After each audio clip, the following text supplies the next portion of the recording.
welcome to another great day. It's actually a Tuesday.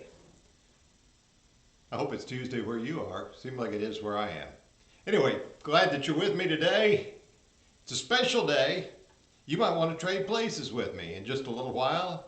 I've got to go down to a camp, talk to a bunch of 7th and 8th graders. Wow. Jealous, aren't you? Anyway, should be a lot of fun. Looking forward to it.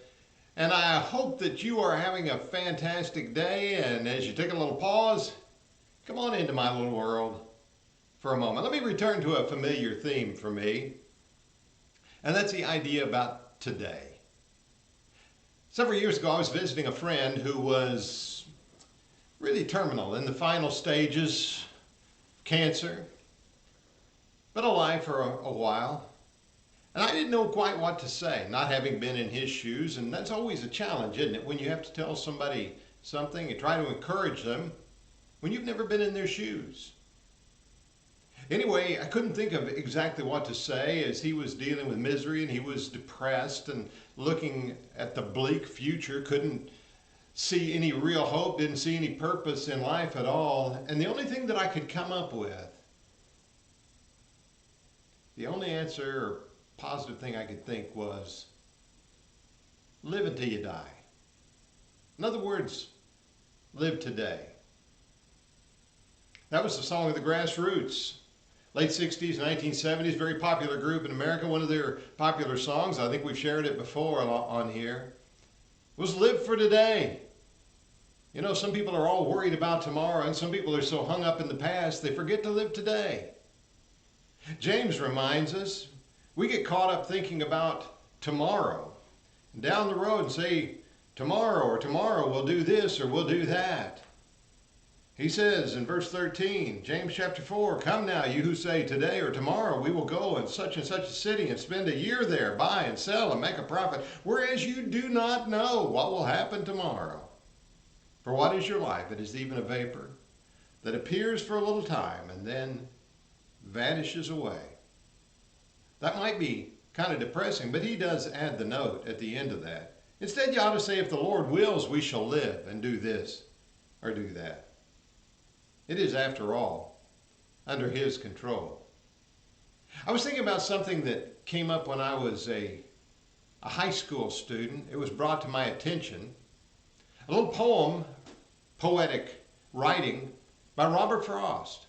I was enamored with Robert Frost in those days. I was enamored with being a poet and thought, I may be the great American poet. Fat chance of that. But in all seriousness, I was enamored. We were studying poetry and I fell in love with many of Robert Frost's poems. You say that 3 times fast. Anyway, one of the poems that a teacher brought out to us was one that carried with it, Out.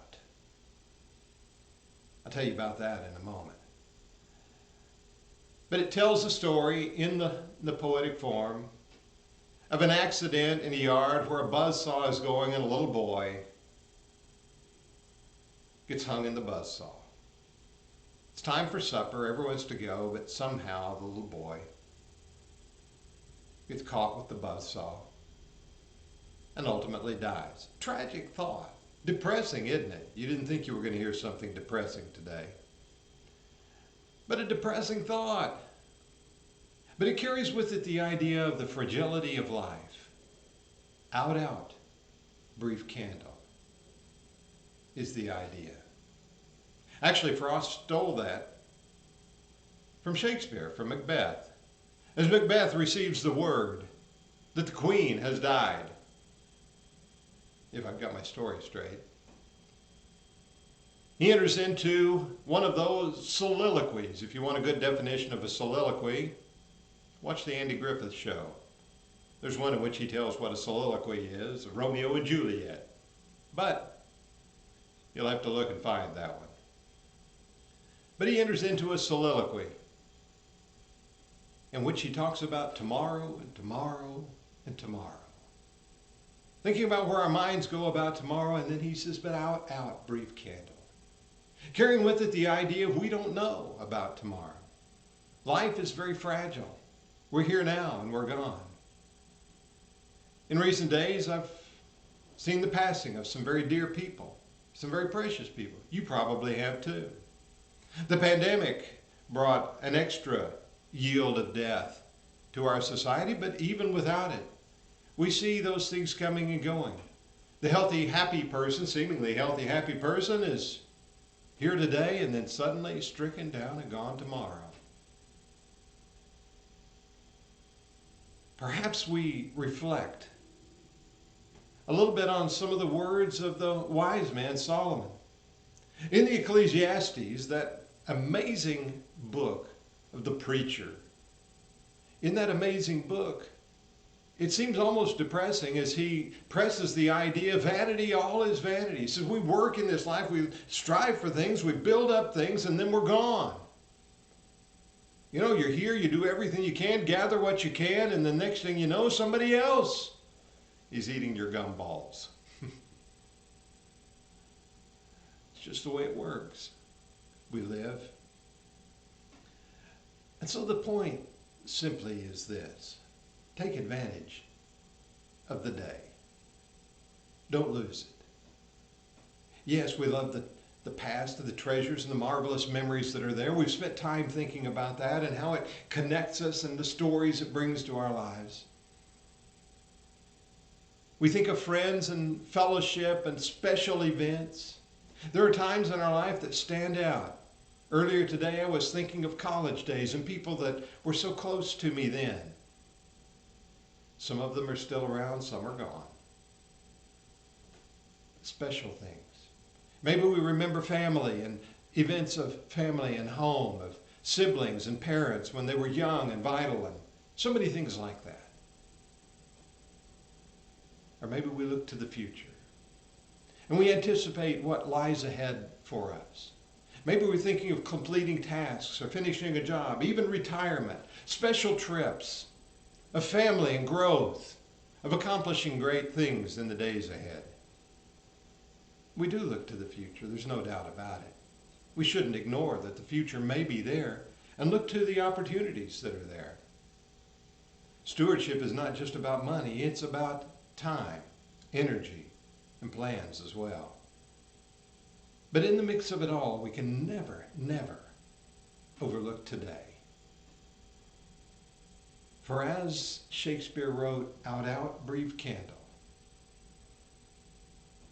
We'll never regret taking full advantage of the day, living for all we can in today, seeing the people we can, loving those who we can, giving our best to what we have before us, sharpening our minds and sharpening our lives. Our life is but a vapor, James says. And while it may seem to be a morbid thought, and even Shakespeare and the soliloquy there, or Robert Frost's poem of a child that died, may depress us and we may get lost in the sadness of the emptiness as the vanity of vanities may imply. We ought to remember that the end of the Ecclesiastes is, what's the whole duty of man? Fear God, keep his commandments. In other words, live now the best way you know and understand before God. Give it your best. Trust him. Live today.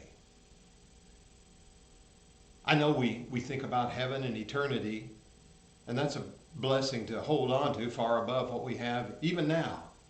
But still, life today is quite a gift.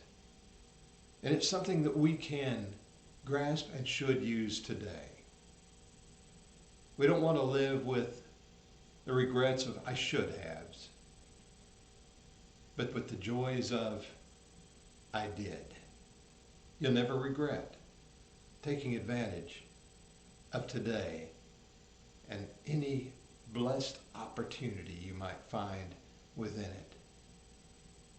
So, if the Lord wills, we'll do this or that and live, and possibly that'll happen. And the memories of the past we'll cherish, but today. The song still rings in my ears. Live for today. Live today is more accurate. And then when tomorrow comes, live that day as well. Good idea.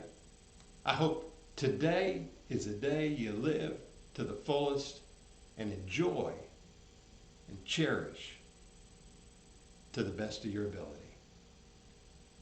Have a great day. And I look forward to sharing things with you a little further down the road. Thanks for being with me today. And watch out, don't let somebody else eat your gumballs.